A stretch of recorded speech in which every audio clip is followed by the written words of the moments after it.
Բարև ձեզ սիրելի հետևորդներ, այսօր շատ հետաքրքիր եւ կարող եմ ասել բաց զրույց ենք ունենալու հոգեվորականի հետ։ Իմ հյուրը Բյուրականի Սուրբ Հովհաննես եկեղեցու հոգեվոր սպասավոր Տեր Վրդանես Քահանա Բաղալյանն է։ Տեր Վրդանես, օրհնեցեք։ Աստված օրհնի, շատ շնորհակալ եմ հրավերքի համար, ուրախ եմ եւ ձեզ տեսնել եւ ձեր մոտ հյուրը լինել։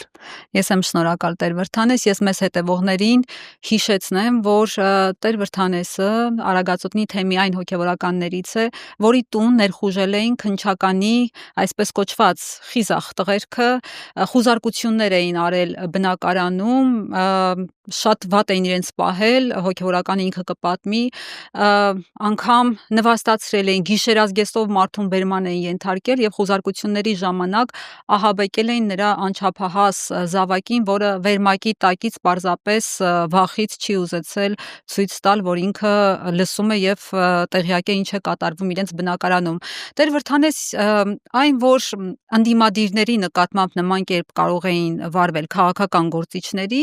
դա ինչ որտեղ մի քիչ գոնե ընկալելի եւ հասկանալի է։ Լավ, բա հոգեվորականներին ինչու են ատում, ինչու են այսպես վարվում մեր հոգեվորականների հետ, եթե նույն կերպ վարվեին Փաշինյանի դստեր Արփիի հետ, հիմա դուք պատկերացնում եք Դանիել Իաննիսյանները, ընդհանրապես իրավապաշտպանները ինչ աղմուկ աղաղա կբարձրացնեն, թե տեսեք մարդու իրավունքներ, երեխայի իրավունքներն են ոտնահարվում։ Ցավոք սրտի այսօր մի իրավական համակարգը ենթարկում է մեկ անձի եւ այնտեղ աշխատողներից մեծ մասը ստիպված են կատարել այդ հանձնարարականները, ինքը ունի տարբեր ձեռքի տակ դատավորներ, որոնք կոնկրետ գործեր են քննում, ես չասեմ իրավական համակարգը այդպիսին է, իրավապահ համակարգում կամ բազմաթիվ ազնիվ ծառայողներ եւ դատավորներ կան, որ տարբեր կենցաղային դատեր են արդար կերպով անում եւ ուրիշ աշխատակիցներ կան, սկսած բարեկային ծառայության աշխատակիցներից մինչեւ տարբեր ուժային կառույցներում, բայց ցավոք սրտի հանրապետության մեջ Փաշինյանի ենթակայությամբ նաեւ մի իրավապահ համակարգի անդամներ կան, որոնք կոնկրետ իրեն են ծառայում ընդդիմադիրներին հալածելու, նաեւ հոգեվորականներին, մտավորականներին, տարբեր անձանց հետապնդելու նպատակով եւ այս անձինք շատ անգամ տեսնում ես, որ կամակատարներ են, իրենց հրամանը գալիս է այնպիսի մեկի կողմից, որ սահմանադրական կարգը ինքը չի սիրում պահել, օրենքները չի սիրում պահել, իրեն համարում է օրենքից վեր եւ ցանկացած կարող է կատարել եւ արդարացնել, որ ինքը ժողովրդի քվե է ստացել, այն դեպքում, երբ որ ինքը այդ քվեն ստացել է ժողովրդին խաբելով։ Որ հատվածում են խաբել։ Բոլոր իր խոստումները, ով ինչ ուզել է, բոլորին խոստացել է, ընտրվելու համար, իշխանության գալու համար, նախկիններին բոլորին մրոտել է, անպատասխանատու մեղադրանքներ անելով, վարկաբեկելով, այժմ էլ տեսնում ենք ինքը եւ իր շրջապատում եղողները ինչպես են մարդկանց վարկաբեկում։ Օրինակ դասական մի այդպիսի ստի օրինակ բերեմ, հայտնի Ստեփան Ասատրյանի կողմից, որ առանց ամաչելու կամերաների առջև կանգնած ասում է, որ Հովանավանքում ծառայող իր ծառայակից քահանան, որը հետ 1 տարուց ավելի ծառայել է Հովանավանքում, եղել է խադավիկ, կաթողիկոսի բարեկամն է եղել, կաթողիկոսը դրա համար էլ իրեն քահանա է ձեռնադրել եւ Տեր Սարգսին չճանաչողները կարող են այդ սուտը հավատալ, խայծ ուտել եւ խաբեբայի կողմից խաբված լինեն, երբ որ Տեր Սարգիսը իմ կուրսում է սովորել, մենք միասին Վազգեյան դպրանոցում ենք սովորել, Տեր Այրը բացի Վազգեյան դպրանոցից նաև մանկավարժականում է սովորել 2003-ից 2009 թվականներին, ասպիրանտուրան է ավարտել, թեզ է պաշտպանել, պատմության ուսուցիչ է եղել Ծաղկունքի եւ Արագածի դպրոցներում, քրիստոնեական կենտրոնում դասավանդելու, նաև մանկավարժներ պատրաստելու իրավունքով, այսինքն գիտնական հոգեվորական է։ Լավ, այդ խադավիկը որտեղից էր վերցվել։ Եվ ընդհանրապես ինքը հեռու է եղել ընթացագործությունից, այսպես անկեղծ ասեմ, եւ իմ համար շատ ու շատ ընթացագործներից եմ ճանաչում, անձնապես եւ շատ հարգում եմ, իրենք շատ ավելի արժանապատիվ են, քան Ստեփան Ասատրյանը, որը կարող է սուտ մատնություն անել իր հոգևոր ծնողի, թեմակալ առաջնորդի նկատմամբ, հոգևոր եղբայրների նկատմամբ, կաթողիկոսի, բարձրաստիճան իրան եպիսկոպոսների, քահանաների, նաև աշխարհիկ մարդկանց հասցեին կարող է անպատասխանատու հայտարարություններ անել։ Երանի ինքը շարքային ընթացագործ լիներ, բայց եթե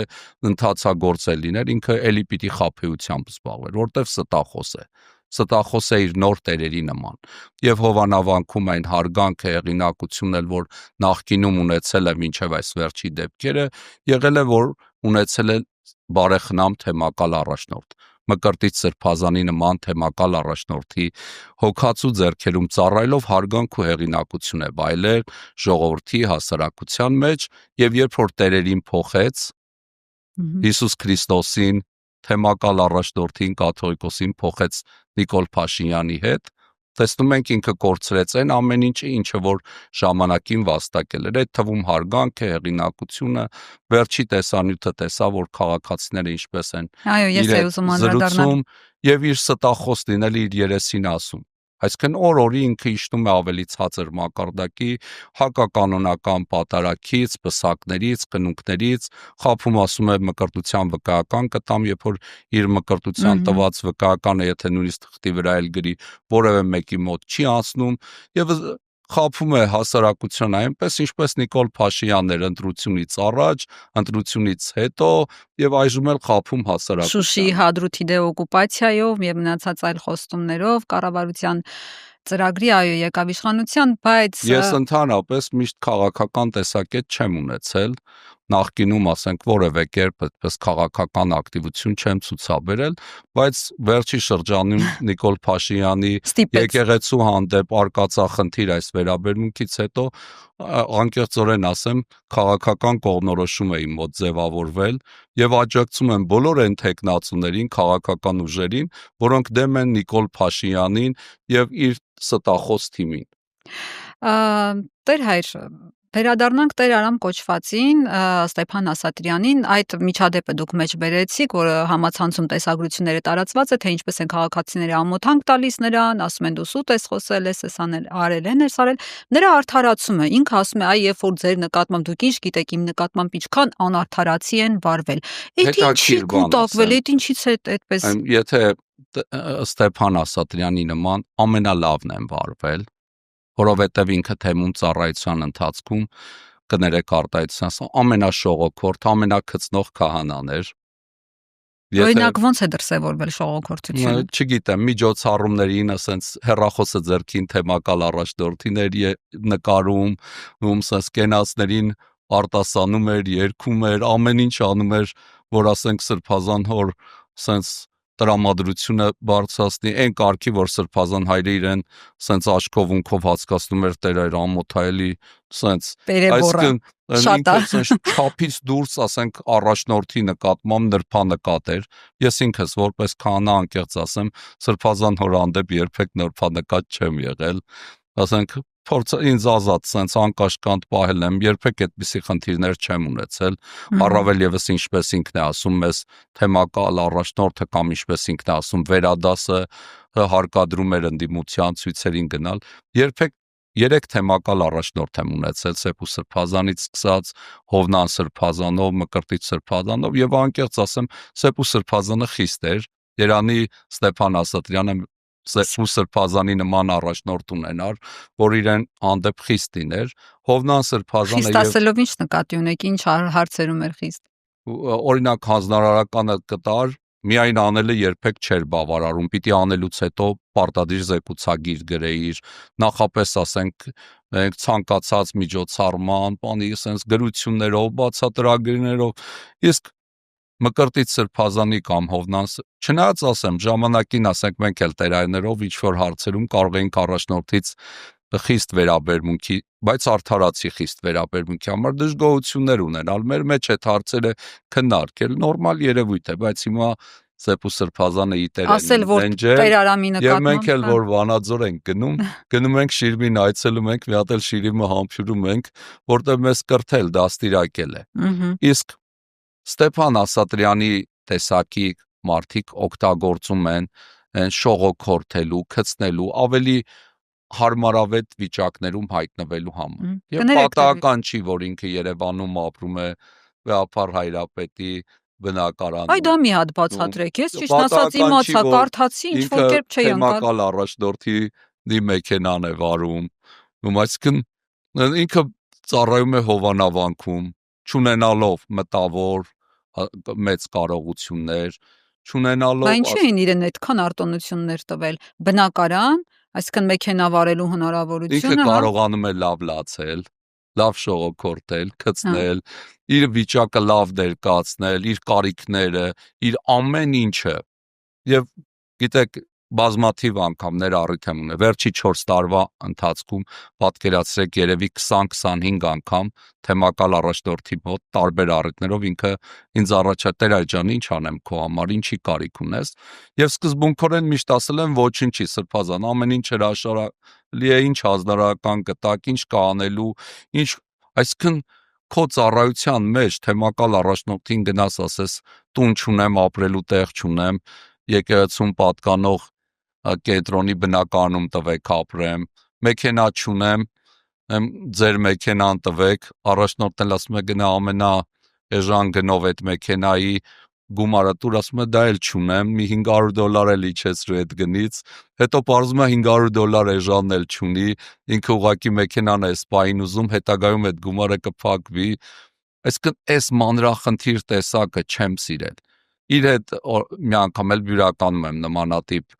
այնց իրավիճակի ականատես եղել, լույս մանկան ծրագրով բոլոր կիրակնօրյա դպրոցի երեխաները բյուրական էին եկել, այդ թվում քահանա հայրերն էին եկել, իր հետ այդպես շատ էլ չեմ շփվել, բայց շատ տպավորիչ շփումներից էր Ստեփան Ասատրյանի, ինքը մեքենայով բեռնախցիկով կոշիկներ էր բերել, ի զարմանս ինձ, եւ ներկայացրեց, որ հարկային է ընկերոջս կոշիկի խանութն է փակել, այս կոշիկները պիտի իրացնեմ, եւ այս վահին քահանաներից մեկը, որ մեր թեմի ամենակիրթ, ամենաբարի, սենց լուսավոր քահանաներից է եւ թեմի ամբողջ այդ քարտուղարությունն էր անում, դիվանապետներ, Տեր Գարեգինը ասեց մեր աշխատողների համար ես կառնեմ մի քանի կոշիկ եկեղեցում ծառայողների եւ ես էլ սենց հումորով ասեցի Տեր այր, բա որ Նիկոլա ասի քեզ առանց ՀԴՄ-ի կոշիկ վաճառում յուրականի եկեղեցու բակում քեզ բռնի եւ ի զարմանս ինձ ինքը սեռական հայհոյանք տվեց, այս ինչ կանի, կասի։ Եվ հիմա իր այն վերջի պատարակին, որ ճշմարտության ձայն, արդարության ձայն, եւ ասենք իր այդ մեկնաբանությունները, չգիտեմ, Արայիկ Հարությունյանի մասին, ասենք Սորոսի բջեր, կներեք արտահայտությանս համար եթերային բառել չի, այդ նյութերով կիսվել է բան, սովորաբար Մկրտիչ Սրբազանը այսպիսի բաների համար մեր վրա խոսում էր, դիտողություն էր անում։ Ինքս նաև այդպիսի մի դիտողություն էլ Սրբազան հորից ստացել եմ, նույնիսկ բացատրագիր պահանջեց, երբ որ Նիկոլը գնում է մի դպրոց, որտեղ երեխաները սենց իր այս ախրանայի այդ շատությունից, իր մուտքից սենց դպրոց սենց երեխաներից մեկը լացում է, հումորային գրառում արեցի, որ կրթվելը նորաձև է, հարգելի ծնողներ, ձեր երեխաներին մեկ-մեկ կենթանաբանական այգի տարեք, որ Նիկոլա Զավր տեսնելուց չվախենա, եւ հետո Սրբազան հայրը դրա համար բացատրագիր ուզեց, իհարկե Սրբազան հորը բացատրեցի, որ չեմ վիրավորել իրեն, վիրավորելու նպատակ էլ չեմ ունեցել, ընդամենը հումորային է, հումորային գրառում է եղել մեր ժող վարչապետի հետ, մենք որպես Հայաստանի Հանրապետության քաղաքացիներ անկախ մեր քահանա լինելուց կարող ենք այդպիսի հումորներ անել, որտեվ ինքը ոչ միայն հումորներ, այլ նաև իր ապաշնոր գործնեությամբ մեզ բազմաթիվ նեղություններ եւ դժվարություններ է պատճառում, մենք էլ կարող ենք այդպիսի հումորներով sense լիցքաթափվենք, որտեվ տեսնում ենք իրենք եւ իր այսպես կինը չասեմ, որտեվ եկեղեցով պսակված չեն, ուզում են կրթել կրթված մարդկանց, ուսուցիչների, մտավորականների եւ ցավոք սրտի տեսնում ես մի խավ կա, որ իրենց գցնում է։ Նաեւ այս հակաեկեղեցական արշավի հետ կապված ասեմ, իրեն շփոթության են մատնում այդ գցնողների խումբը։ Գնում ասում են, որ դա ունի պահանջ, մարզպետների, համայնքապետների կողմից հատուկ մարդկանց քանակ է հավաքվում եւ այս մարդկանց հարցերը արդեն գրված իրենց տալիս են եւ իրենք ասում են Պարոն վարչապետ, երբ ես մայրաթոռը ազատում այս հոգևորականներից եւ այլն, ինքն էլ համարում է, որ դա ինքը մտածում է, որ հասարակության սա պահանջ է, ժողովուրդն է դա, ինքը չի հասկանում, որ Հովանավանքում, Թալինում, Խաչիկում, վաղնել որտեղ գնա այդ նույն խումբն է իր շուրջը հավաքվում, այն որոնց արդեն ճանաչում ենք։ Հետաքրքիր է, որ գլխարկները շորերը փոխում են, գալիս են։ Հա, փոխվում են, գալիս են, օրինակ մի օր մեկը ֆուտբոլիստ է, հետո մեկը դառնում է դպիր, հետո այն մեկը դառնում է սարկավագ ընտրությունից, որ ասենք ամենաակտիվ այնտեղ ընտրությանը նախաձեռնող մի անդամ կար, բայց ինքը չընտրվեց, մեր Թալինի Տավրոսը, որ հարյուրավոր մարդիկ էր վերել այդ վերջի հավաքին, վարչական ռեսուրսով մեծ աշխատանք էր արել եւ ցավոք պարզվեց, որ Տավրոսի փոխարեն ինչ-որ մի արգեշտի ընտրվեց, որը ժողովրդի հարգանքն ու հեղինակությունը չի վայելում։ Կանդրադառնանք արձանագրմանը նաև Փաշինյանի, հա, վաղարշաբաթի խոշորացված համայնքի ընտրություններից հետո, բայց Տեր, դուք ասացիք, որ երբևէ հավաքներին մասնակցելու պարտադրանք մեր առջև չի դրվել, իսկապես վեհափառը որևէ հրաման չի իջեցրել, ասել է բոլորդ մի մարդու նման գնացեք Քոչարյանի, Սերժ Սարգսյանի հավաքներին, այսպես ձեզ տենանք առաջին շարքերում։ Հետաքրքիր բան ասեմ, ես ընդդիմության այդպես սրբազան պայքարի մեկ հանդիպան եմ ընդամենը այցելել, ես Երևանում այլ միջոցառման էի եւ այդ փառատոն կար Երևանում եւ խումբը մոտեցավ, դե Բագրատ Սրբազանին մենք յուրահատուկ սիրում հարգում ենք, ինքը մեր ճեմարանի տեսուչն է եղել եւ ես այդտեղ առիթը բաց չթողեցի, մոտեցա, բարևեցի իր հետ մի կարճ հատված քայլեցի, ինձ բավական լավ զգալով, որ առիթ ունեմ Սրբազան հոր ներկայությամբ քայլել եւ իրեն որպես նաեւ ոչ միայն թե որպես Բագրատ Սրբազան, այլ որպես մարդ, որպես ավակ եղբայր, որպես հոգևոր հայր, շատ ինքը սիրված է, գիտեք, բոլորը սենց առիթը որևէ մեկը չի ուզենա բաց թողի, այդ մեկ անգամն է, որ ես երբևիցե եղել եմ, չնայած ես ազատ քաղաքացի եմ, կարող եմ նաեւ ընդդիմության ցույցերին մասնակցել, ինչու, ով է ասել, որ չենք կարող, երբ որ օրինակ պարտադրանքի մասին Նիկոլ Փաշինյանի ժամանակ էր, իրենք ընդդիմություն էին, իրենք մեզ պահանջում էին, որ գանք, կանգնենք իրենց արչեւի շարքերում, իսկ պարտադրանք, ասեմ, պարտադրանք կարող է լինել Ստեփան Ասատրյանի եւ իր նմանների նկատմամբ, եթե կա էլ 21 տարվա քահանա եմ, ծառայում եմ եկեղեցում, երբևիցե վեհափառ հայրապետից սկսած 3 առաջնորդ եմ ունեցել Ստեփան Ասատրյանի նման 5 տարի չի, որ եկեղեցում ծառայում եմ,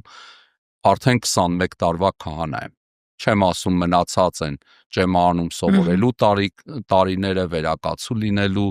ու ասենք տարիները բանակում հոգևոր երբևիցե նախատեպ չի եղել, որ վեհափառ հայրապետի թեմակալ որևիցե առաջնորդի կողմից առավել եւս իմ արժանապատվությանը դեմ եւ կամքիս հակառակ որևէ մեկ արարքան ի պատիվ Մկրտիչ Սրբազանի, նույնիսկ թեմական միջոցառումներին Սրբազան ինձ չի ասել արի։ Իսկ չեն ասել կնունկ, ծնունդ, ամեն ինչ, բոլոր գործերը դնում եք մի կողմ, գնում եք ցույցի։ Վաղը օրինակ Արագած Ավանում եկեղեցի եմ վերահոսում, Տեր այր կգաք, աստվեի չէ Սրբազան, վաղը թաղում ունեմ, իրոք ունեի։ Եվ ասում էի Սրբազան, այր վերջի օրն ես ասել, ես էլ այդ հուղարկավորություն ունեմ, պիտի գնամ հուղարկարություն, Սրբազանի պատասխանը միշտ լինում էր բարի ծառայություն։ Եվ եթե նույնիսկ նյութերով նայեք թեմական կյանքի, ես մեծ միջոցառումների հիմնական մասին ներկա չեմ եղել, որովհետև գիտեք, մեր ծառայության ընթացքում շատ անգամ չենք հասցնում եւ Սրբազան հայրը փորձում է նույնիսկ այդ միջոցառումներին, եթե մի երկու քահանա էլ պիտի հանդիսությանը մասնակցեն, որպեսզի պատշաճ անցնի, թե մի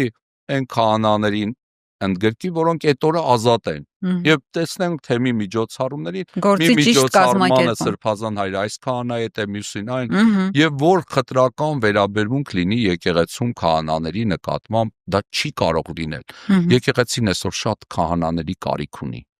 Նույնիսկ այն դեպքում, որ քահանաներից մեկս, երկուսս մի թերություն ու մեծ թերություններ ունենք, որևէ մեկս անթերի չենք, այս դեպքում փորձում են, եթե մեկին որևէ մեկին կարգալույց են անում եւ կարգալույց չի անում, ինչպես Ստեփանն է պատկերացնում Արշակ Սրբազանը կամ Նաթան Սրբազանը, արդեն որ իր հարցը հասնում է կարգապահական հանձնաժողով,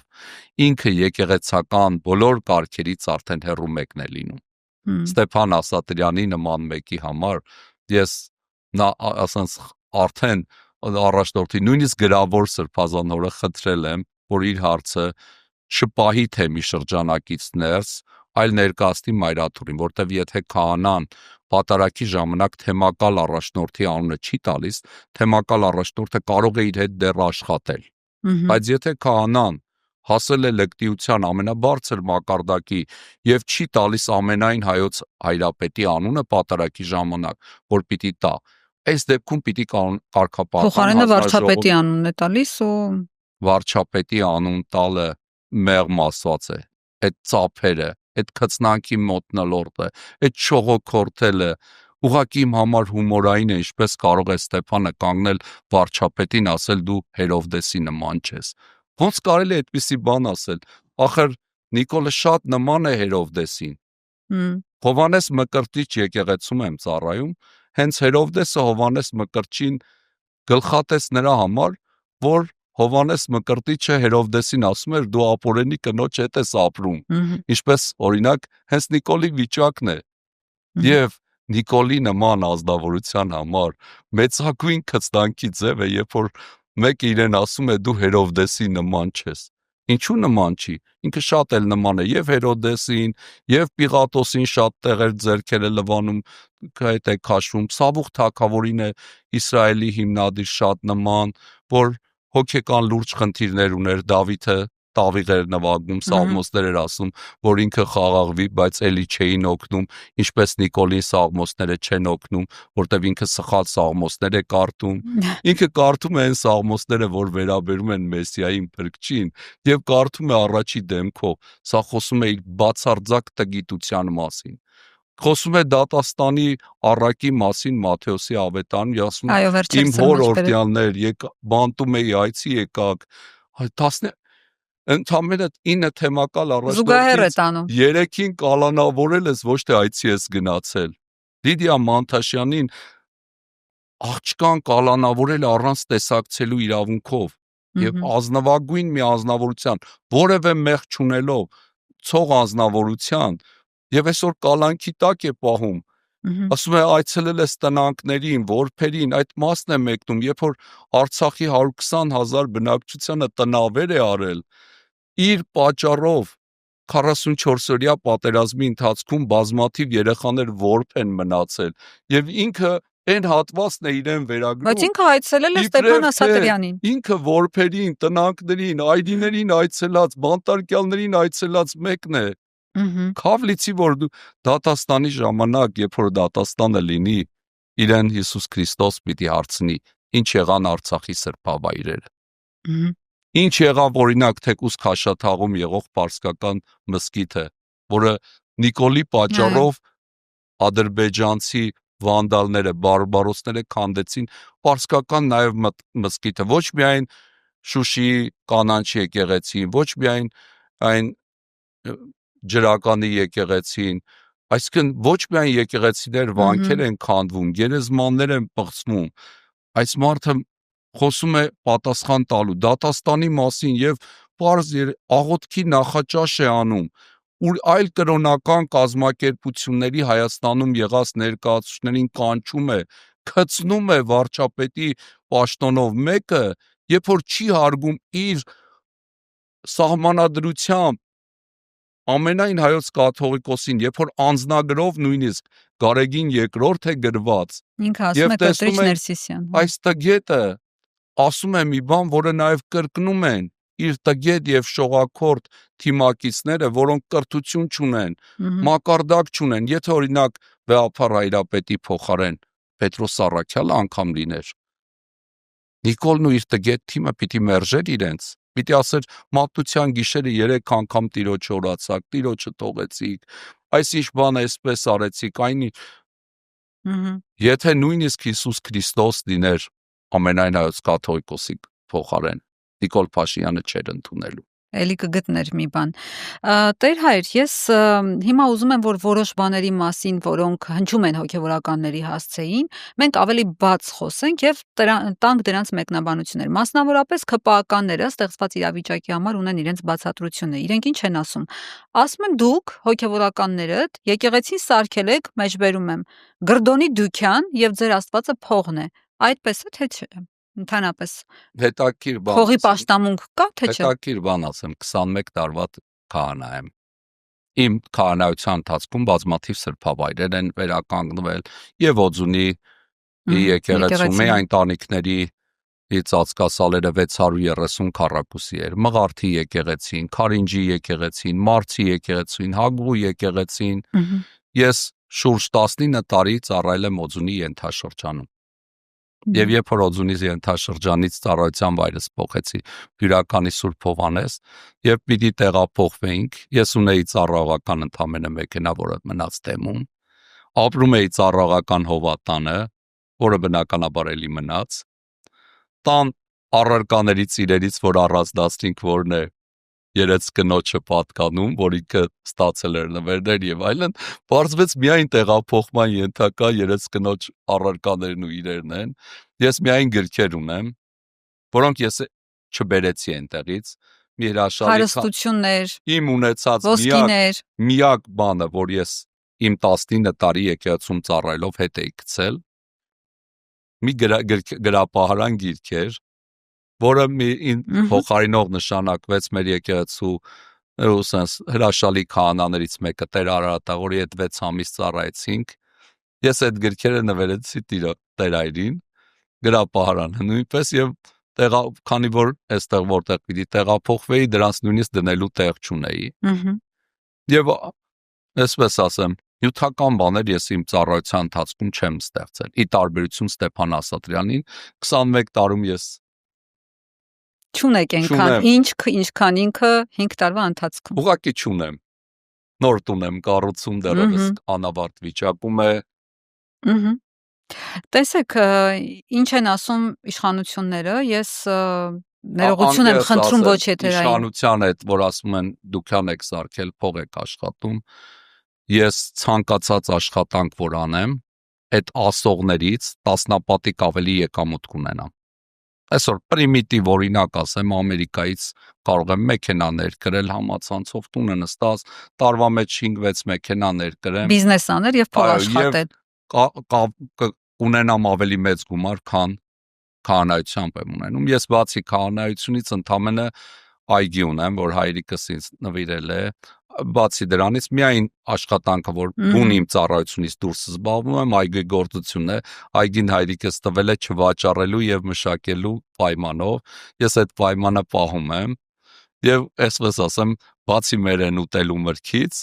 մնացածը, որ վրայից բաժանում ենք, մեր ջրի հողի հարկերը, որ վճարում ենք,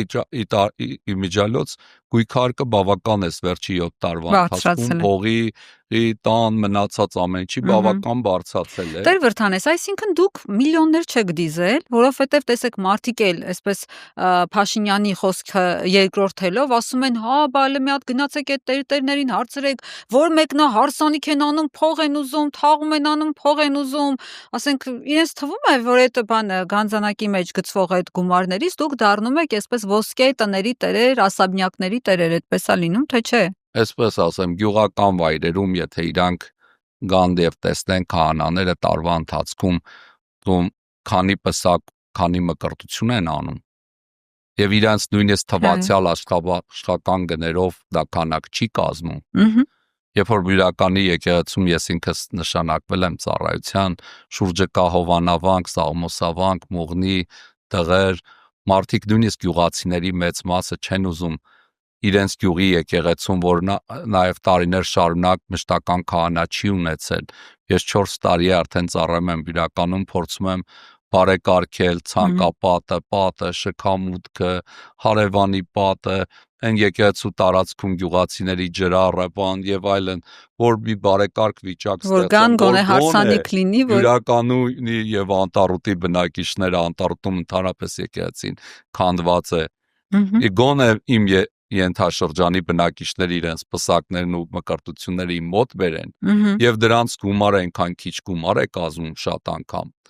ուղղակի իշխանավորներից ոմանք քահանաներին նաեւ իրենց արշինով են չափում եթե իրենք իմ փոխարեն լինեին գուցե այն աշխատանքները որ ես անում եմ նաեւ այսօր Խրիմյան հայրիկ կրթարանը կա որի խորցում ենք պահել երկու հրաշալի մանկավարժի հետ, որևէ ֆինանսավորում այդ կառույցը չունի, բայց մենք պարգևավճարներ չեք ստանում իրենց նման, ասենք ուղղակի Բյուրականից երկու աղջիկներ են Թամարա Խաչատրյանը եւ Անի Ավաքյանը, երկուսն էլ հրաշալի մասնակիցներ, Անի Ավաքյանը մանկավարժականի դասախոս է, Թամարա Խաչատրյանը նաեւ Հայորդաց տան կրոնի ուսուցչուհին է, չեք պատկերացնի մարդիկ անշահախնդիր իրենց գյուղի երեխաների համար կրթարան են դասավանդում են պարտաճանաչ կերպով ամեն շաբաթ ես էլ իրենց հետ փորձում ենք ասենք չգիտեմ այդ շենքի ամեն հարցը ապահովենք մաքրությունից սկսած մինչև կոմունալներ, հոսանքի վարձից սկսած մինչև ամեն ինչ եւ բարձ է ցանկացած նիկոլական պաշտոնյա, որը իգեր նպատակը աշխատավարձն է, չի կարող դա անցալել։ Իրենց բացատրել էլ պետք չի այդ մասին, ասել էլ պետք չի, որտեվ իրենք դա իրենց համար դա անհաս բարձունք է։ Իրենք միշտ գրանտներով են սնվել նախկինում էլ։ Ներկայումս էլ իրենց գեր նպատակ աշխատավարձը եւ ինչու՞ չէ նաեւ պարգևավճարներն են, որոնք դրանից դուրս այլ բան ձեռնարկելու նախկինների օրոք կային պաշտոնյաներ, որոնք բացի իրենց աշխատավարձից ինչ որ նաեւ ձեռներեցությամբ էին զբաղվում, որտեվ ասենց ասեմ աշխարհիկ իմաստով բավական ճարպիկ գործունյա մարդիկ էին ի տարբերություն այդ նախկինների, որոնք բացի պետական պաշտոնյան լինելուց նաև սեփական բիզնեսներ, աշխատանքներ։ Այդ մենք պաշտոնյանները այսօր իրենց իշխանության հովանու ներքո են, փորձում են ինչ-որ բաներով զբաղվել, սոցիալական, տնտեսական ակտիվություն ունեն, ներկա իշխանավորները իրենք բացարձակ ապաշնոր են։ Որևէ ոլորտում իրենք կայանալու հնարավորությունից զուրկ։ Ես միշտ ասել եմ, որ մարդը մի աշխատանք լավ անում է, կարա ցանկացած աշխատանքը լավ անի։ Իրենք իրենց բուն գործը ընդհանրապես չեն կարողանում։ Իրենք նույնիսկ ամբողջ այս 44 օրյայի պատերազմի ընթացքում նույնիսկ իմ համար ես չեմ կարողանում հասկանալ Նիկոլն ու իր ամբողջ թիմը դավաճան էին, թե ապաշնոր։ Չնայած ասենք հասարակության հիմնական մասը ինձ բացատրում են, հիմնավորումներ են վերում, որ իրենք դավաճանել են, չեն դիտավորյալ են այդ ամեն ինչ արել, 2 օր առաջ են իմացել, նախապես չեն ասել, կարող էին դադարեցնեն, չեն դա, բայց մինչև հիմա նույնիսկ իմ համար ես չեմ հասկանում, Նիկոլն ու իր թիմը դավաճան են, թե ապաշնոր են, որ թե երկուսը միասին են։ Ես վերջնական նույնիսկ եզրակացության չեմ եկել։ Նույն Նիկոլ Փաշինյան, տեսեք դուք դավաճանություն կամ ապաշնորություն եք փնտրում իր արարքներում, ինքն էլ մայրաթոռում է փորձում գտնել, այսպես ասած, բաներ, որոշ բաներ։ Ինքը եկեղեցում գտել է իր նմանին, ուրացողին։ Ստեփան Ասատրյանը մեր եկեղեցում իր նմանն է։ Տեր հայր, ես ճիշտ ասած ձեռնպահ կմնամ շատ Ստեփան Ասատրյանից խոսելուց, որովհետև մի տեսակ ոնց որ ավելի հերոսացնենք այն մարդուն, որը փոքր ֆիգուր է։ Ամեն դեպքում այս պատմության մեջ ամենայն դեպս եւ եկեղեցու դեմ արշավում։ Իրենք եւ իրեն միացած 3 հոգին ընդամենը 1% են կազմում մեր քահանայից դասից։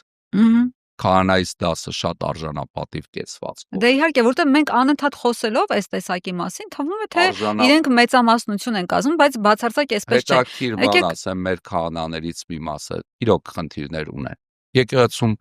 չեմ ասի խնդիրներ չկան։ Սոցիալական, տնտեսական, գյուղական քահանաները, որոնք թողած են համայնքի անդամների պսակներից, մկրտություններից, հուղարկավորություններից հետո վարձատրություններով շատ անգամ իրոք դժվարություններ ունեն, կեցության խնդիրներ ունեն։ Ես ինքս 4 տարի Բյուրականում եմ ծառայում, այնտեղ մշտական բնակության վայր դեռևս չունեմ, որպեսզի ասենք, եւ տարածք չունեմ, եւ ասենք բավական թանկ է Բյուրականը ամառոնայց գնալու է սպային հնարավորություն չունեմ, բայց ասենք սոցիալական, տնտեսական բազմաթիվ խնդիրներ ունենք մենք։ Այդ խնդիրները մենք շատ անգամ փորձել ենք բարձրացնել, բայց էլի անդրադառնամ այդ շողոքորթ գծնող տերաների տեսակին, որ այսօր էլ դուրս են գալիս եկեղեցու դեմ, ժողովների ժամանակ, երբ որ մենք օրինական ճանապարհով հարցը ներկայացնում ենք թեմակալ առաջնորդին, որ սոցիալական, տնտեսական խնդիրներ ունեն, իրենք չէին թողում նույնիսկ առաջնորդը մեզ պատասխանի, մեջ էին ընկնում եւ առաջնորդի կողմից մեր դեմ էին խոսում, շողոքորթելով, գծնելով եւ տեսնում ես այս տեսակն է. Օրինակ Թալինի ենթաշրջանում գործող 10 եկեղեցի կա, 10-ից 2-ում Տեր Հայկն է, որը չի դժգոհում կյանքից, 10-ից 8-ում Տեր Թադեն է, որը դժգոհում է, որ իր հանդեպ խտրական վերաբերմունք կա։ Այսինքն 10-ից պետք է 5-ը մեկին է լիներ, 5-ը մյուսինը,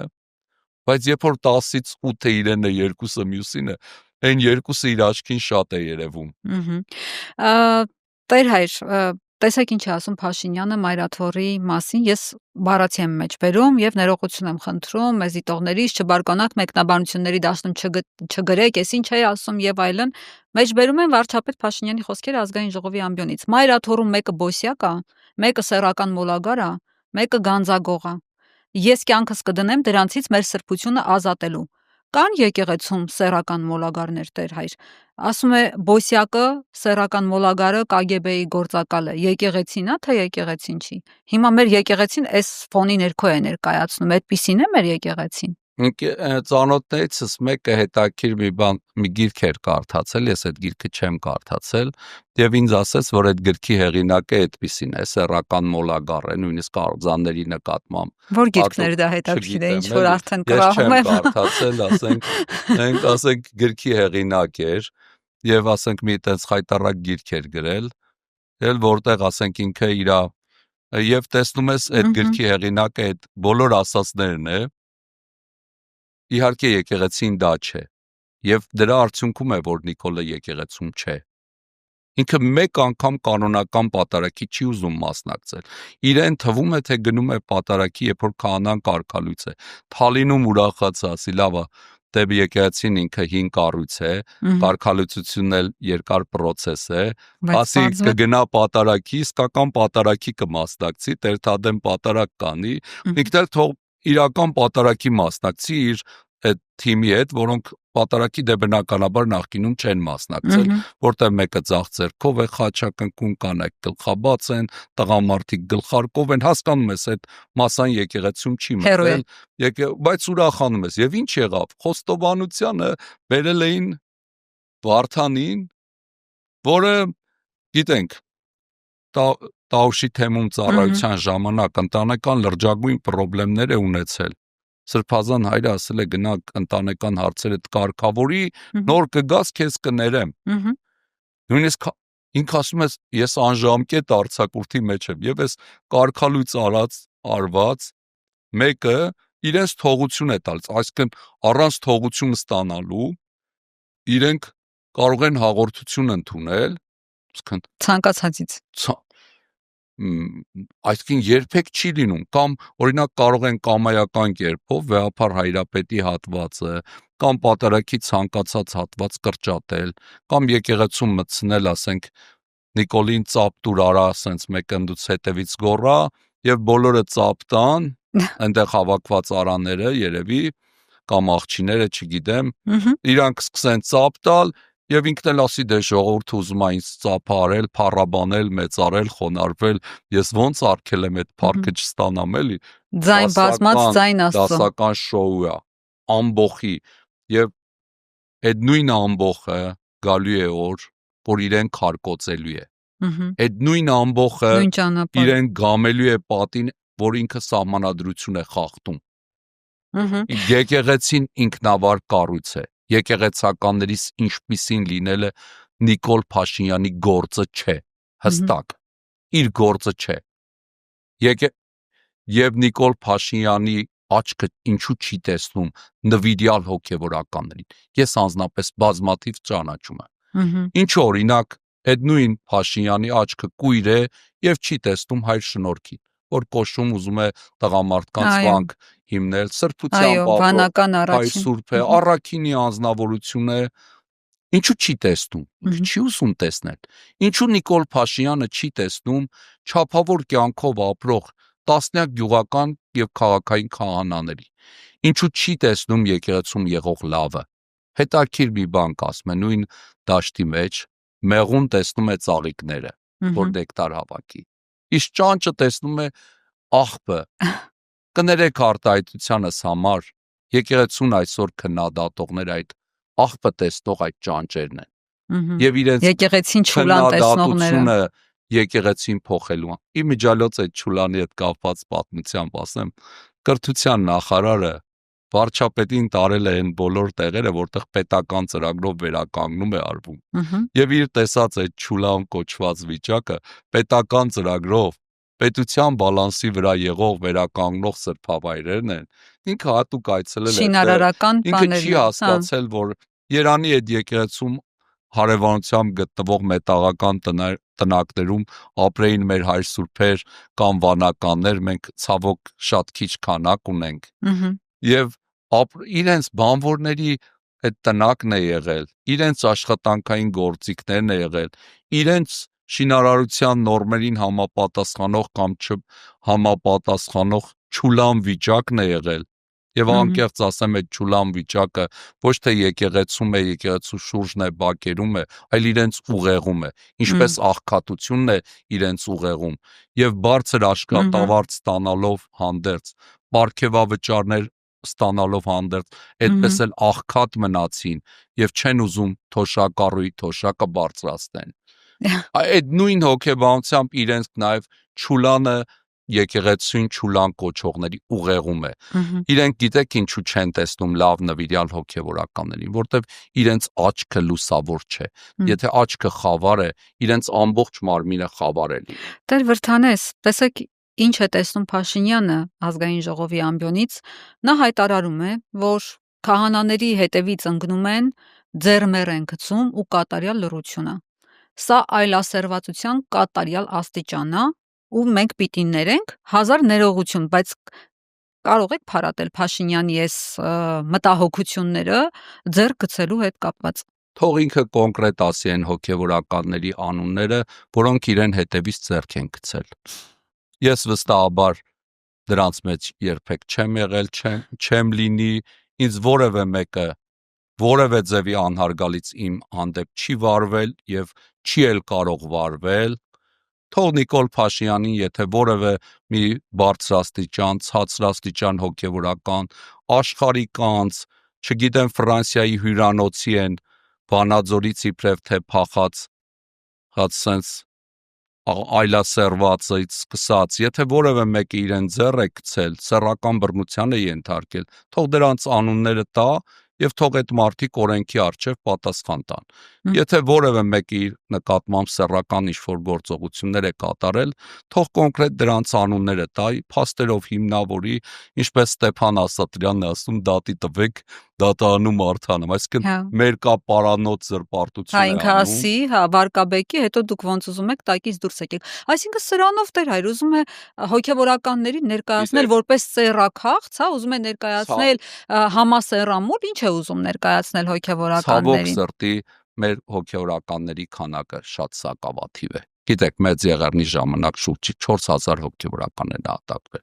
Արևելի Հայաստան շուրջ 700 հոգեվորական է տարբեր բռնություններ։ Եկեղեցին դեռևս խորհրդային միության անկումից հետո քանակը իր չի ապավել։ Սակավաթիվ քահանաներ ունենք։ Մարդիկ հնարավորություն չունեն նորմալ քահանաների հետ շփվել, որտեղ քահանաների քանակը պակաս է սակավ է։ Եվ պատերազմների ժամանակ են մասնակցում։ Ներկայացրած այս կեղծ հոգեվորականի կերպարով կարող են մարդիկ փողոց, այսօր ես փողոցում քայլում եմ մինչև այստեղ գալ եւ մտածում եմ կարող է հոգեկան հիվանդ ինչ-որ մեկի ասացի ազդեցության տակ, որը ասենք նաեւ ազգային ժողովի ամբիոնն է օգտագործում իր հիվանդ մտքերը արտահայտելու համար եւ տեսնում ենք, որ հանրապետության առողջապահական համակարգն էլ ապահով ձեռքերում չի, մեր երկրում կան իհարկե նորմալ հոգեբուժներ, որ զբաղվում են այն հիվանդներով, որոնք իրենց դիմում են, բայց չկա այն համակարգը, որ ամբողջական լինի առողջապահական համակարգը եւ իրենք ինչպես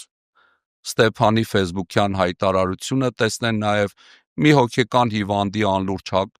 հայտարարություն եւ գնան իր հետևից եւ իրեն դեղեր տանեն, խնամք ցուցաբերեն։ Այս դեպքում կարծում եմ նորմալ կլինի եւ տեսնում ենք ինչպես ասենք վատ են վարվում այսօր ոչ միայն հոգեվորականների նկատմամբ, այսօր տեսնում եմ լրագրողների նկատմամբ իրենց ցինիկ վերաբերմունքը պաշտոնյաների, որ կարող է sense դեմքերով ճանաչել, դեք քանակները լրագրողների, մանավանդ են ազնիվ անկաշառ լրագրողների քանակն է քիչ, մտավորականների, ասենք օլիմպիական խաղերի հաղթողին ասում է հետևիցս ընկել էր, որ իրան պաշտոն տամ։ Դու պետք է իր հետևից ընկնես, որ ինքը այդ պաշտոնը ունենա, որտեղ ինքը դրան արժանի է։ Այսինքն այսօր արվեստագետներից սկսած մտավորականներով, քաղաքական գործիչներով բոլորս հայտնվել ենք մի վատ միջավայրում եւ իրենք քննադատում են այնպիսի բաներ, որոնք հենց իրենց են վերաբերում։ Ասում են նախկին ներկա ասողները, բաժանողները սև ու սպիտակի եկեղեցի պետություն բան պիտի հաջորդ ընտրություններում չլինեն։ Ձեր ասածները ձեր մասին է։ Տեր հայր, տեսեք, Փաշինյանի հաջորդ թեզը, որի հետ կապված նույնպես կուզեմ ձեր մեկնաբանությունը լսել, ինչ է ասում, ասում է, որ պիտի հոգևոր հոտը որոշի, թե ով լինի թեմի առաջնորդը, որովհետև եկեղեցին այդ համայնքն է, ու այսօրվա եկեղեցու վերնախավը ոչ մի հաշվետվություն չունի ժողովրդին։ Ասում է, չհասկացա, ուրեմն հոգևորականը Բենտլի ունենա, 3 հատ կնիկ ունենա, 4 հատ սիրած ունենա, ոսկեղեն ունենա ու ոչ մի հաշվետվություն չտա։ Նայեք, ինքը նախ չի հասկանում եկեղեցին ինչ է։ Դա բնականաբար իր շրջանակի են մարդկանց հետ, որ հետ նախաճաշներ է անում, որոնց մի մասը նաև աղանդավորներ են եւ հոգեվոր գիտելիքներ չունեն, դա իրեն չեն կարող փոխանցել։ Եկեղեցին ինքը հավատացյալների բազմությունն է համախմբված եպիսկոպոսի շուրջ։ Հիսուս Քրիստոս, որ աշակերտներին ասում է, որտեղ ցեզանից 2-3-ը կհավաքվեք, սա առաքյալների մասին էր։ Այն բազմության ոչ թե այն մնացած հպականների հետ չէր հաստատ։ Երեք աղանդավոր հավաքվում են, մտածում են Քրիստոս իրենց մեջ են։ Հետևաբար իրենք կարող են եկեղեցի լինել։ Հարգանքի ոչ արժանիներ։ Ձեր նման Սոդոմ Գոմորում գիտեք քանի հազար է կային, բայց Քրիստոս իրենց մեջ չէր։ Քրիստոս այն դեպքում է, երբ որ եպիսկոպոսի շուրջ համախմբված եպիսկոպոսի երեցի համայնքը չի լինում առանց ժողովուրդն է համախմբված եպիսկոպոսի երեցի շուրջ։ Եվ եթե Նիկոլ Փաշինյանը այսպես համատարած բոլորին գաղտնալսում է, թող մեզ բարի լինի ասի են հրաշալի եպիսկոպոսների անունները, որոնք օրինակ իր ասած այս 3 կինը չունեն, սիրուհին չունեն, չգիտեմ, ոսկեղեն, Բենտլիներ, թող ասի լավերի անուններն էլ 7 տարի բան ու գործը թողած Ադրբեջանին հետևելու ազգի անվտանգությունը, որ պատերազմը սենց հանկարծակի դուրը չչոքեր, իհարկե պատերազմի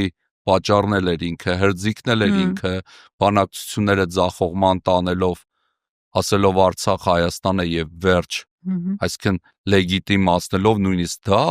բայց դրանով հանդերձ, եթե ուզում է եկեղեցու գործերի մեջ խառնվել, ինքը կարող է գնալ ոչ թե ուրացող քահանաների մոտ, ոչ թե կարգալույծ եղածների մոտ, կարող է նորմալ եկեղեցի գնալ,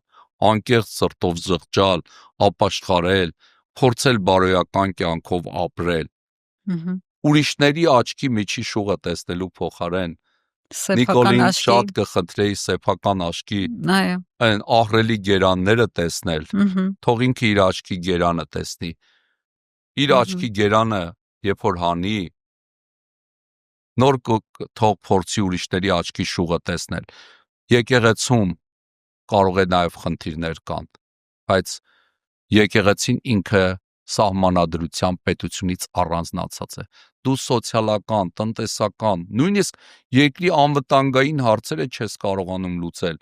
Քո երկրով հեսա Ադրբեջանը միջանցք է ունենալու ու դու նույնիսկ չգիտես այդ միջանցքում ինչ իրավիճակ է լինելու կամ գիտես մեզ չես ասում։ Եկել ես մեզ ես ուզում բարեփոխես։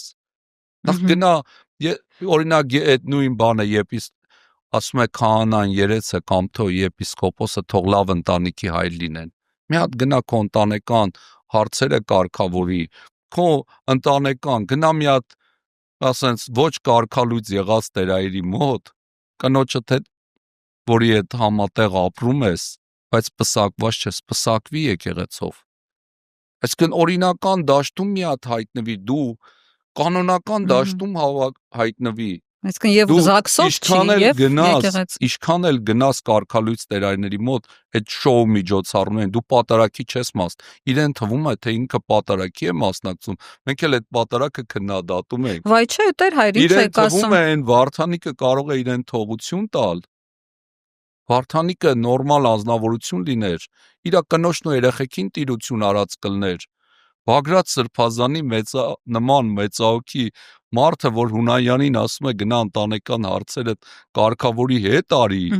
դա խոսում է Բագրատ Սրբազանի մեծության մասին եւ խոսում է իրեն արդեն կարգալույծ եղած վիճակի մասին։ Եվ սրան գնացել ես Ստեփանի ասած տաքսու մեջ քնող, իր համար ասենք տուն չվարձող, փողոցում հայտնված բոմժին բերել ես ուզում ես իր միջոցով մեզ բարեփոխես։ Սխալ աստիճանով ես եկել։ Մենք այդ կանոններով, կարգերով ապրում ենք։ Ես եկեղեցական բազմաթիվ ընկերներ ունեմ։ Այսօր ուխտավոր խմբով Հառիճավանք էին գնացել եւ այնտեղ հանդիպեցինք Հայր Վաչեին եւ Սարգիս Սարգսակին եւ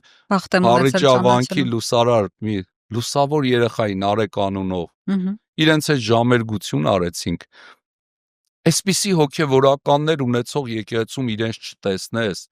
եւ հայտնվես Ստամբուլի մսկիթում ոտաբոբիկ որփի նման ժպիտը դեմքիդ իմամների առջև խոնարհվելով հաճելիա ձեզ տեսնել ուրախ եմ ձեզ տեսնել սենց լայն ժպիտը ձեռքին 44 օրյային Ադրբեջանին աջակցած Էրդողանի գիրքը սենց դոշիտ գրկած դու ես մեզ բարեփոխելու։ Եթե ինքը արժանապատվություն ունենա, կարող է ասենք հրաժարական տալով փորձել փրկել այս իրավիճակը։ Եթե մեկը պիտի հեռանա հենց ինքն է։ Ինքը ի վիճակի չի կառավարել երկիր։ Եվ Ալիևը Էրդողան այն որ ասում էր ինքը նախկինում ատամները սրած, սենց ագրեսիվ կերպով, այդ վերաբերմունքը ոչ թե Սերժ Սարգսյանի նկատմամբ էր, Քոչարյանի նկատմամբ էր, այլ այդ իր ասած վերաբերմունքը հենց իր նկատմամբ է։ Տեր այր հիմա կասեն տեսեք հոգևորական չի, քաղաքական գործիչ է շարքային, որը քաղաքականությամբ է զբաղվում եւ մտնում է քաղաքականություն։ Հետաքրքիր բան ասեմ, ես շատ սիրել հարգել, մեծապես գնահատել եմ Լևոն Տեր-Պետրոսյանին, Ռոբերտ Քոչարյանին, Սերժ Սարգսյանին, իրենց թերություններով հանդերձ։ Հիմա կասեն նախկիններին սիրում հարգումը։ Իրենց հանդեպ իրենց նախագահ եղած ժամանակ դրական որևէ հայտարարություն չունեմ արած, համացանցում կարող եք գտնել նաև հակառակը քննադատություն, բայց ոչ գովաբանություն, բայց Լևոն Տեր-Պետրոսյանին, Ռոբերտ Քոչարյանին, Սերժ Սարգսյանին ավելի շատ սկսեցի հարգել, երբ որ Հայաստանի վարչապետ դարձավ, իմ հարգանքը նրանց նկատմամբ օր-օրի աճում է, մանավանդ միջազգային ասպարեզում, թող իմ հարկերը, հոսանքս, գազս, լույսը 5 անգամ թանկ լինի, գուրքահարկս ինքը 5 անգամ թարգացրել է, 5 անգամ էլ ավել վճարեմ, բայց թող Հայաստանից դուրս Նիկոլ Փաշինյանը ինձ չներկայացնի, ես ուղղակի ամեն անգամ գետինն եմ մտնում, օրինակ Բելարուսի նախագահան, չգիտեմ, նախքին ես իմ ինքն էլ աչքիս լույսը չի, բայց իր հանդեպ են ամենավերջի անարգալից սենց ձևով խոսում է, եւ ինքը սենց որևէ ձևի չի պատասխանում, իր այդ կռացած վիճակը Ալիևի առջև որ տեսնում ենք, շատ կներեք ինքը նման են հարբեցող տղամարդուն, անբան, հարբեցող ծույլ, որ ընտանիքի հոգսերը չի կարողանում լուծել, դրանից ելնելով իրեն խաղամոլության, հարբեցողության տված է, եւ իրիկունն էլ տնեցիքի հոգսերը, կնոջ, երեխեքի խնամքը թողած, որ մեր երկրի, ասենք թոշակառուներն են, ծերերն են, սահմանափակ հնարավորություններով անձինք են, այս ամեն հոգսն ու դարդը թողած մի հատ էլ ընտանիքին բռնության է ենթարկում։ Եկեղեցին վերադարձնում է Հիսուս Քրիստոսին։ Հիսուս Քրիստոս եկեղեցում է։ Եվ Հիսուս Քրիստոս ասում է, այս վեմը որևէ մեկը չի կարող հաղթահարել։ Նիկոլ Փաշինյանի հաշվարկը եկեղեցին այսպես պարակ, ասենց քայքայելու, պարակտելու, ուղղակի սխալ հաշվարկ է։ Ինքը չի պատկերացնում եկեղեցին ինչ մեծ կառույց է։ Ամենայն հայոց հայրապետը Սփյուռքում թեմերը բոլորը ամենայն հայոց հայրապետին գիտեք ենթարկում են ի հարգանս, ի հոգևորս։ Հիմա փորձում են ներկայացնել, որ վեհապարը իր մոտ է կանչում ներեցեք թեմերի ոստիկանական, այն մահակները, լծակները, ուժային կառույցները ամբողջ աշխարհում եղող հայ եկեղեցի է ղեկավարում։ Եվ եթե Նիկոլ Փաշինյանին թվում է, որ կարող է վեհապարին ձերբակալելով կամ թեկուզ սպանելով, ես մտածում եմ Նիկոլ Փաշինյանի նման մեկը պատրաստ է ամեն ինչի, բայց նույնիսկ սպանելու դեպքում ինքը ընդունակ է, ես միանշանակ այդպես եմ կարծում, բայց սպանելուց հետո ինքը եթե մայրաթոռում դրածո լինել, դնի, այդ դրածոն եկեղեցին չի կարողանալու ղեկավարել։ Մանավանդ Հայաստանից դուրս չեն ենթարկվելու։ Նիկոլ Փաշինյանի այդ, այսպես ասեմ, նորաձևությունից ժամանակին չօգտվելու հետևանքով է, որ ինքը այդպես է մտածում, որտեվ կրթությունը նախկինում էր նորաձև, եւ ինքն ու իր ընտանիքը չեն իմացել նորաձև է, եւ այդ նորաձևությունից ժամանակից չեն օգտվել, ինչպես հիմա ինքը հեծանիվ է փորձում վարել, որտեվ նախկինում հեծանիվ չի ունեցել, ինքը չի հասկանում, որ հեծանիվ վարելը դա կուլտուրա է։ Պիտի հեծանիվային արահետներ լինեն, ոչ թե իր անվտանգության աշխատողները բոլոր Երևանի այդ խիտ երթևեկության փողոցները փակեն, որ ինքը հեծանիվ է քշում։ Դու հեծանիվ չես քշում։ Դու քո գործը չես կարում եւ մեր համար էլ անհարմարություն է ստեղծում։ Քո հեծանիվ քշելու ժամանակը անցել է։ Տեր հայր վեհապարից ասացիք վեհապար հայրապետը իմիջիալոց ասեմ իմ վերատեսուչն է եղել Վազգեյան դպրանոցը իմ համար ինքը իդեալ հոգևորականի օրինակ է իր բարոյական կերպարով ազնիվ կերպարով եւ Տեր հայր այս օրերին ներեցեք իհարկե որ ընդհատում եմ այս օրերին իշխանական մամուլը գրում է որ վեհապարը շատ վախեցած է Փաշինյանի խոսքերից իր մոտ է հրավիրում թեմերի առաջնորդներին հավատարմության երթումներ է նրանցից վերցնում որովհետև հասկանում է որ իր դեմ այսպես կարող են դուրս գալ բոլորը մի մարդու նման այդպիսի մթնոլորտ է մայրաթոռում հետաքրքիր բան ասեմ Նիկոլը նույնիսկ չգիտի որ հիմա KGB չկա Ռուսաստանում FSB է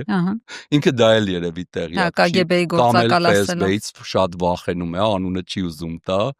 ուզում են հեն խորհրդային շրջանի ինչ-որ պիտակներ կպցնել անպատասխանատու կերպով անլուրջ կերպով իր ասածները որևէ կերպով իր ասածները լուրջ ընդունելը անլուրջ է որտեղ ինքը բացայց ստախոս է Նիկոլ Փաշինյանի հիմնական խնդիրը ստախոսությունն է ինքը այնքան սուտ է խոսում, իր խոսած ստերն էլ է մոռանում։ Ինքը բացայց ստախոս է եւ տարբեր իրավիճակներում նույն հարցի շուրջ տարբեր բաներ կարող է խոսել։ Շատ շահարկվեց Եզրաստ կարմիր գծերը կհանեմ, հետո որոշի որ պիտի մի բան էլ թանկացնի, կարմիրն էլ փոխի կապույտ գծի։ Բայց կարդարացնի կասեին ժամանակ Սաշիկի ջեբն էր գնում, հիմա պետության ջեբն է գնում, սիրելի հայրենակիցներ, այս արդարացման տակ կսղացնի, բայց Եզրաստ Սրբազանի հետ կապված շատ շահարկվեց, երբ որ հոգևորականը պարգև վերցրեց Պուտինից, ասին, տեսակ KGB-ի գործակալ։ Հետաքրքիր բան ասեմ, դա մեր հայ համայնքի համար, մեր եկեղեցու համար մեծ պատիվ էր, որ այն թեմակալ առաջնորդը, որ այդ պետությունում նաև sense լուրջ պետությունում ծառայում է, այդ պետության ղեկավարի կողմից շքանշան է ստանում։ Եվ մյուս կրոնական կառույցների նաև այն առաջնորդներն են ստացել, միայն Եզրասարքեպիսկոպոսը չի որ ստացել է եւ ես շատ ուրախ եմ որ ստացել է եւ եթե KGB-ի գործակալ լիներ, ինչպես Պերտեգետն է ասում, կամ ինչպես կարա ասած գրագետ մեկը ասել, որ FSB-ի գործակալ չի, եթե KGB-ի գործակալ լիները թակառակի իրեն շքանշան չէին տա, որպեսզի իրենց գործակալին չբացահայտեին։ Հենց այս շքանշանը վկայություն է մասին, որ ինքը գործակալ չէ։ Այսինքն այն ինչը գաղտնիքը գործեր էլի, հա, KGB-ի գործակալները։ Այո, ասենք պատվալներում բաներում, հա։ Գործակալից շքանշան չեն տալիս։ Այ հարգելի տգետ։ Մի հատ հետաքրվի այդ դրսի նամանավանդ մեծ տերությունների այդ ցանցերը ոնց են գործում, ոնց են իրենց գործակալներին թաքցնում։ Օրինակ ասենք, չգիտեմ էլի, Հայաստանում կարող է օրինակ ոչ, ասենք 91 թվից, որ ինքը հղում է անում, օրինակ ասենք 2016-17 թվից հետո, ասենք մի գործակալ լինել շակալ մականունով, բայց այն դրսի կառույցները, որ այդ գործակալին ներդրել են 16-17 թվերի ընթացքում, իրենք չեն ասի երբեք այդ գործակալը մեր աշխատողն է, հրապարակային, եւ իրեն ցուցադրական մեդալ չեն տա, ինչպես տեսնում ենք այդ գործակալին շատերը նույնիսկ տեղյակ չեն, որ այդպիսի գործակալ կա Հայաստանում, կա եւ ինքը մեդալ է ստացել կամ չի ստացել։ Տեր դուք խոսեցիք Հովանավանքում եւ Թալինում, այսինքն այսպես ասած բեմադրված պատարակների ժամանակ ԿՊԱ-ականների վարվելակերպի մասին, այսպես հպանցիկ եւ հումորով մատնանշեցիք, որ օրինակ առողջապահության նախարարները առանց գլխաշորի այնտեղ կամ խաչակնկվելու ձևը չիմացող մարդկանց էին մատնանշում, բայց այնտեղ եկեղեցում պահվածքից ավելի կարևոր ես կուզեի, որ ինքը բժիշկ լիներ, որ բժիշկ չի, առողջապահության համակարգը չի կարողանում ղեկավարել։ Սա է։ Չէ, բայց Անահիտ Ավանեսյանի մասին չի հարցս։ Կառավարության աշխատակազմի ղեկավարի տեղակալ Արայիկ Հարությունյանն է այս նկարում աղոթք չառաջարկել, լավ աղոթել եկել եմ գրությամբ, բայց մենք մեր հաջորդ լուսանկարում այստեղ տեսնում ենք, որ եկեղեցում Փաշինյանի հետ ձեռքը դրած կրծքին ինչ որ բան է անում, այ որպես հոգևորական, կասեք եկեղեցում, եթե աղոթք մարդը չի ուզում, ինչով է զբաղված կառավարության աշխատակազմի ղեկավարը վարչապետի հետ։ Գիտեք, իր նմանները ամենտեղ ամեն ինչ պատրաստ են անելու, որտեղ ինչ պետք լինի։ Այսինքն այդ տեսակը, որ սա աղոթք չէր։ Իհարկե աղոթք չէր, ինքը աղոթած արդեն եկել էր։ Ինքը չի կարող այդ մարդը աղոթի։ Աղոթքը իմիջիալոց ասեմ, մարդու բնորոշ երևույթ է, դա խոսք է առ Աստված։ Այո։ Այսինքն բանական Արարածին բնորոշ երևույթ է, որ ի խորոց սրտի պիտի լինի։ Գրիգոր Նարեկացին ասում է, աղոթքը սրտի խորքից խոսք է Աստծուն։ Իսկ իրենց մի մասի խոսքերը շուրթերից են իշխանական լրատվամիջոցներին ուղված եւ այն տգետ մասային, որ իրենց խոսքին հավատում է։ Տեր հայր վաղարշապատի ընտրություններից հետո Փաշինյանը այդ գրառում արեց, որ այդ ընտրությամբ կարևոր լիցք են մարդիկ տվել մեր սրբության սրբոցը Մայր Աթոր Սուրբ Էջմիածինը Կտրիչ Ներսիսյանից ազատելու գործընթացին։ Այսպես է մարդը ներկայացնում այդ ընտրությունները, ինչ կասեք այս մասով։ Իրենք իրավիճակից առաջ եւ իրավիճակից հետո նույն իրավիճակը տարբեր են ներկայացնում։ Եթե Փաշինյանը ընտրությունից առաջ ասել էս խոսքը, այն 15000-ն էլ որ վարչական ռեսուրսով մի կերպ sense ձեռք գցեցին, դա էլ չէին ունենա։ Բայց ամեն կերպ խուսափում էր Արգիշտի Մեխակյանը։ Եվ Արգեշտի Մեխակյանը չէր ասում, որ կգրոհեմ, ասենք անձամբ ենք հարցրի, ասած չեմ ուզում խոսել այդ մասին, ձեռնպահ եմ մնում։ Այսինքն կխուսափեն հստակ պատասխաններից, անորոշ պատասխաններ կտան եւ կտեսնեն, որ ընտրողների հետ մեծամասնության ձայները չեն հավաքել։ Մենք լավ տեսանք, թե ինչ վարչական ռեսուրսներ էին, կոմունալի աշխատողները վիշկայով, չգիտեմ օրը ցերեկով իրենց գործի ժամին ցուցանակներ էին խփում ու գիտեք ինչքան շատ։ Այն նույնիսկ որ միջազգային այցեր են լինում Մայր Աթոր Սուրբ Էջմիածին, այդ պաստառները իրենց չէր բավարարում, բոլոր լույսերի վրա նոր շիթեր էին ավելացրել,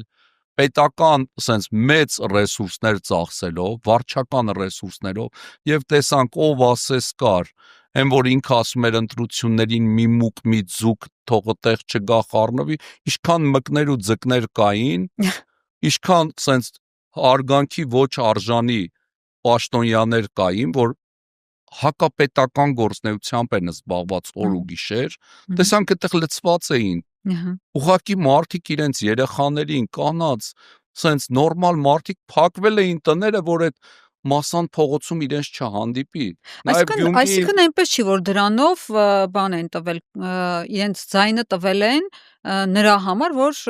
այսպես կոչված իր ասած Մայր Աթոռը ազատագրի։ Կամ վաղարշապատի ընտրությունում միակ մի դրական բան եմ լսել, որ ասցին լավ է, այս իրանց մարդուն սարքեցին համայնքապետ, այն խուլ գյուղն էլ կպցրեցին քաղաքին բան, բայց լավ է, գոնե մարդ չի մեռնի, մարդ չի դատվի։ Այսինքն իրանք մի մթնոլորտ էին ստեղծել, որ ով որ կընտրվի, ով որ եւ ասեմ տասնյակ լուրջ մարդիկ, որ կարող էին հավակնեին Վաղարշապատի համայնքապետի պաշտոնին, ուղակի տեխնացությունները չդրեցին էլ։ Ոչ միայն դրածները լիարժեք շանսեր ունեին, բայց այդ մարդկանց շատ ու շատ ընկերներ, մտերիմներ, ծանոթներ մաղվեցին, որտեվ հասկանում էին, որ ընտրվելուց հետո էլ իրենք չեն կարողանալու համայնքը ղեկավարել, որտեվ շատ արագ գործը կհարուցվի իրենց վրա։ Նույնիսկ այն ընդդիմադիր տեխնացուներից մեկին չընտրվելուց հետո արդեն նախապես կազմված պլանի համաձայն գնացին իր համակիրներին ձերբակալեցին։ Տեսնում ենք ընտրությունները մենակ Վաղարշապատում ինչու, Օձունում, Ալավերդիում, Վանաձորում, Գյումրիում, որտեղ մեր փառաքար համայնքում։ Այսինքն Վաղարշապատի ընտրություններում քարտ բլանշ չի ստացել Փաշինյանը, որ իր խոսքերով գնա եւ վեհափառին դուրս անի։ Նախ ասեմ, Նիկոլես իրավական համակարգի պարագայում ցանկացած մեկը, որ համայնքապետի տեխնատություն պիտի դնի, այսինքն պիտի դնի այնպիսի մեկը, որ պատրաստ է հայտնվել կալանավայրում եւ պատրաստ է հանուն Աստծո եւ հանուն ազգի նահատակվելու, զոհվելու, այսինքն իշխանության անգործության արդյունքում դու կարող ես զոհվել, ինչպես Վալոդիա Գրիգորյանը, մեր համայնքապետն է, ես պտղում համայնքից եմ, որպես բնակիչ, իմ լավ ընկերներ, հարազատ մարդ էր, եկեղեցու կողքին կանգնած, կարճ ժամանակում համայնքում շատ մեծ գործ արեց։ Կամ ինչպես ես անձնապես շատ լավ ճանաչում եմ եւ Օձունի համայնքապետը, եւ Ալաբերդու համայնքապետը, եւ Վանաձորի համայնքապետը, իմ ճանաչած անձինք, որոնց հետ ես անձնապես շփվել եմ, ասեն ինչու համայնքապետ չեն։ Որովհետեւ Նիկոլի Հայաստանում չես կարող դու համայնքապետ լինես, երբ որ պետական մեքենան օրենքից դուրս կերպով քո դեմ է աշխատում։ Տեսնում ենք այսօր եւ Միքայել Սրբազանի եւ Բագրատ Սրբազանի դատերը, հիմա էլ Մկրտիչ Սրբազանի դատին ենք ականատես լինում, արդեն 1 ամսից ավել է կալանավայրում է։ Հեսա մեր քնչականը մի բան կգտնի, ասենք, չգիտեմ էլի, ասենք բնական հոգևոր այն մնացած բաները, որ իրենք նախապես գրել էին Ստեփան Ասատրյանի ձեռքն էին տվել կարդաց, որի վրա հիման վրա էլ հայտնի գռանտակեր Դանիել Յանովսյանի նման մեկը, որ որևէ ասենց արժանիք չունի, ես վատ եմ զգում, որ իրա ասենց իրա նման գռանտակեր մեկը կարա հայց ներկայացնի եւ այդ հայցով ինչ որ մեկն էլ գա մտնի տունս անհարգալից բայ, դա էլ մի իր այրտին, տեսնում ենք այս երկրում մարդիկ խնդիր ունեն, այսինքն լուրջ խնդիր կա, Նիկոլը ի վիճակի չի էս երկիրը ղեկավարել։ Հազար ողորմի իր հոր անցավորներին մարդ ասես տղայցս լիքը խելացի մարդիկ կան։ Եվ Նիկոլը ինքը պիտի գիտակցի, այսինքն այդ թերուսը, որ նույնիսկ ժուրնալիստիկայի ֆակուլտետը չի ավարտել, հետո դիպլոմ են տվել, նախկին դատվածությամբ, իր այդ հանցավոր շրջապատը, ասենք նայում ես պաշտպանության նախարարը բանակում չծառայած մեկն ա կամ ասենք սպային դանակարելու ու պատճառով դուրս եկած, այն էկոնոմիկայի նախարարը ասում են բերած 4-րդ կարգի ցորենը կամ անասնակերը առաջինը ես կուտեմ, տենում ենք առողջապահության հանձնաժողովի մշտական նախագահին են նշանակում մի ոչ բժիշկ քույր, այն էլ ասենք քույրական կրթությունն էլ նորմալ չի ստացել, անկիրթ է, ասում որ խոզ ուտումա չի սատկում, մենք էլ ուտենք չենք սատկի, կամ են մեկ ասում դուք խոզի միս չեք ուտում, արա ձեր դրսի տերերը խոզի միս չեն ուտում, մենք խոզի միս ուտում ենք, բայց խոզի կեր չենք ուտում, արգելիներս, այսինքն տխուր իրավիճակ է մեր երկրում։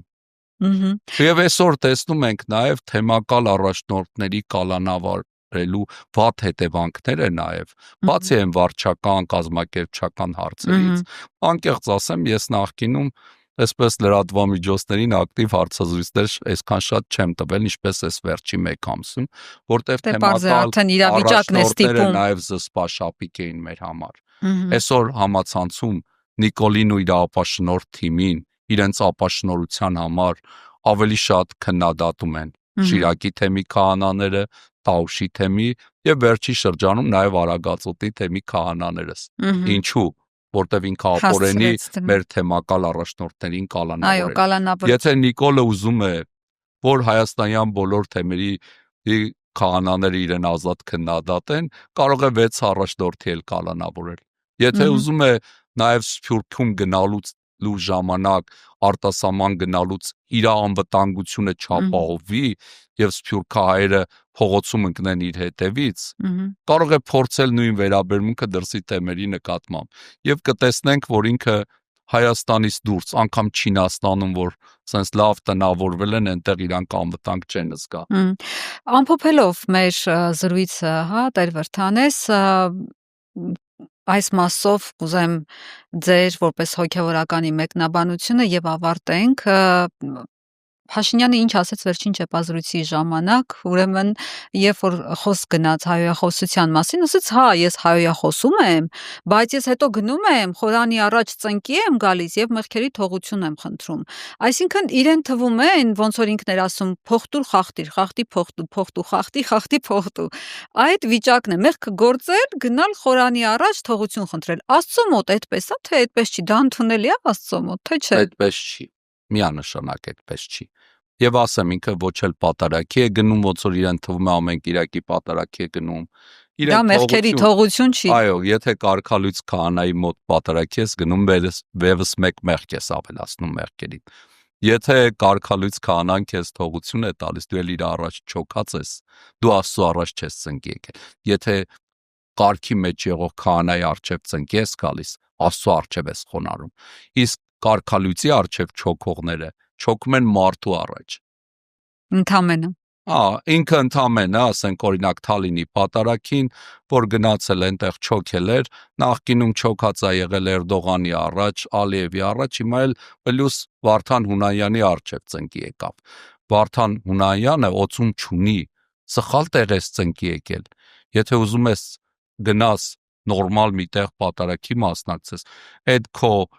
ենթականերից ազատ թող Արայք Հարությունյանի նմաններին, որ կյանքում եկեղեցի չեն եկել, Արսեն Թորոսյաններին, այդ ես իմանայի Տավանեսյաններին թող այդ շաբաթ կիրակիները ուր ուզում են գնան, ինչ ուզում են անեն, որ ոչ թե քեզ կան քո պարտադրանքով պատարագի հաջորդ օրն էլ ազգային ժողովի նիստի չգան, որտեվ դեն եկել ենք պատարագի քո պարտադրանքով վարչական որպես ռեսուրս գլխականակ եկե մասնակցել ենք հմել մի հատ ուզում ես կառավարության նիստին գանք,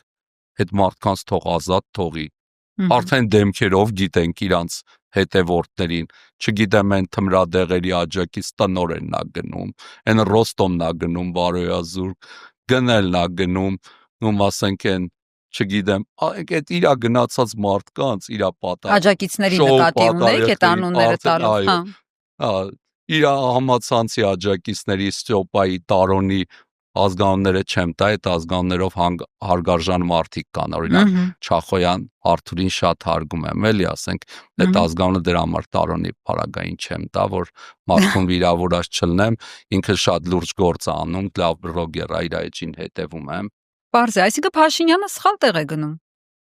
Այո։ Եվս մեկ անգամ ինքը սխալ տեղում է հայտնվում։ Հիմա իրեն խճճել են, իր դրսի տերերը իրենց շատ սխալ առաջարկ են արել եւ ինքը կատարում է։ Ներքին իր շողոքորտները սխալ աջակցում են։ Ներում կունենա, Տեր հայր։ Ինքը ամեն ինչ անում է, որ ներում չունենա, ոչ թե երկնքում, այլ էս երկրի վրա։ Եվ մի օր իրեն sense պատառոտելու են, գզելու են իր աճեցրած այդ ագրեսիվ զոմբիները, որոնց անիմաստ կերպով փորձում է ուղղորդել եկեղեցու դեմ իր անպատասխանատու անլուրջ հայտարարություններով։ Եկեղեցին նման բաներից չի վախենում, եկեղեցականներս չենք վախենում։ Եթե 3 եպիսկոպոս է կալանավորել, թող 30 էլ քահանա կալանավորի, մենք էլ ենք պատրաստ։ Որևէ բանով ավել չենք կալանավայրում եղողներից։ Եվ իմ համար մեծ պատիվ կլդի, որ Նիկոլի Հայաստանում ինձ էլ մի հատ տենց հոդվածով տանեն, Աստվածչանի բավական է, Միքայել Սրբազանի, ասենք Մկրտիչ Սրբազանի, Տեր Գարեգինի, Տիկին Նայրայի հետ ես էլ հիշատակվում։ Իմ համար նույնիսկ մեծ պատիվ կլինի։ Ես մի բանից եմ վախենում Նիկոլ Փաշինյանի աջակցությունից։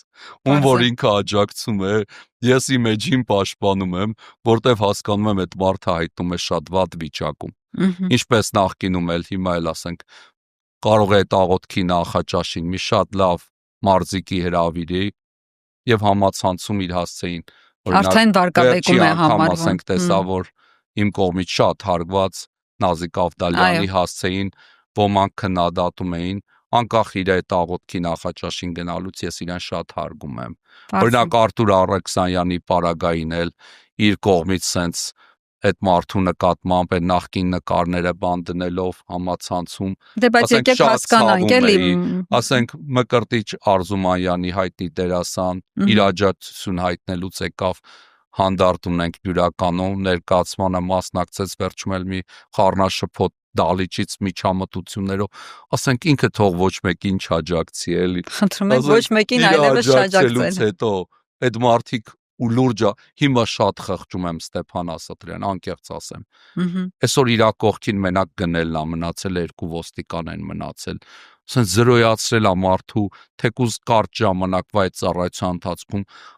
ունեցած վաստակը, այդ կեղծ հայտարարությունը, որ տալիս ես մարդը հելնում է եթերով ասում է կամ Facebook-ի էջում գրում է, բայց չես մտածում, որ այդ մարդուն վաղը մյուս օր բոլորը թքելու են երեսին իր ամոթ պահվածքի համար։ Ինքը բոլորին ուր գնում է ձախողում է։ Գուցե իր նպատակը լավ է, ժողովրդական մի լավ խոսք ասում է, իմաստունին գերի եղիր, անգետին սիրելի մի եղիր։ Սաբայի թագուին հերրու երկրից գալիս է Սողոմոնին, տեսնում է Սողոմոն թագավորին, ասում է երանի քո ծառաներին ու քո սպասավորներին, որ քո նման թագավորի են սպասում, այո։ Եվ ոչ ասում է այն երկրի վիճակն է ողբալի, որտեղ թագավորը մանուկ է կամ տգետ է։ Մեր Ֆարագային փառքաստու վարչապետը չափահաս է։ Տեր հայր աղոթեք Ստեփան Ասատրյանի եւ